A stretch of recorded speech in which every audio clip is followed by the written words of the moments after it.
Ito ang GMA Regional TV News. Mainit na balita mula sa Luzon, hatid ng GMA Regional TV. Dead on the spot ang isang lalaking nagbibisikleta sa Cabanatuan, Nueva Ecija matapos siyang barilin. Chris, natukoy ba yung gunman? Connie, tumakas daw agad ang salarin at patuloy pa siyang tinutugis. Base sa investigasyon, nagbibisikleta ang 52 anyos na biktima sa Maharlika Highway umaga nitong Sabado. Kwento ng ilang tricycle driver na malapit sa crime scene, nakarinig sila ng sunod-sunod na putok ng baril. Nakita na lang nilang nakabulagtana sa kalsada ang biker. Patuloy pa ang investigasyon. Patay din sa pamamaril ang isang guro sa bayan naman ng Talavera sa Nueva Ecija pa rin. Batay sa investigasyon, nakikipag-inuman ang 39 anyos na lalaking guro sa kanyang mga kapitbahay. Bigla na lang daw may dumating na 2 sospek at ilang beses pinaputukan ng biktima. Hawak ngayon ng Talavera Police ang isang lalaking itinuturo ng mga saksi na isa sa mga sospek.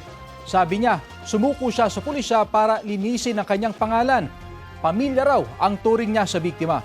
Tinutugis pa ang isa pang salarin. Sugatan naman ng isang rider matapos na bumangga sa kolong-kolong sa Kawayan, Isabela. Sa kuha ng CCTV, kita ang kolong-kolong na nauuna sa motorsiklo. Biglang pumihit pakanan ang kolong-kolong kaya bumangga roon ang motorsiklo. Sumemplang ang rider.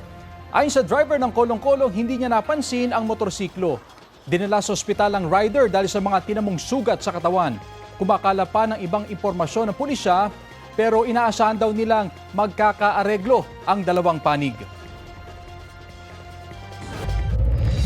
Ito ang GMA Regional TV News.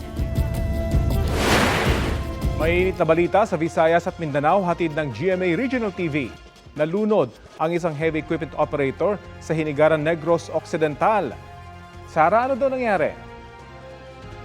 Rafi, lumubog sa ilog ang ino-operate niyang excavator.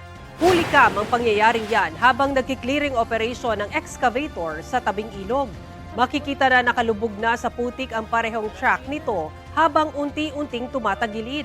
Ilang sandali lang, tuluyan na itong lumubog sa ilog at bumaligtad.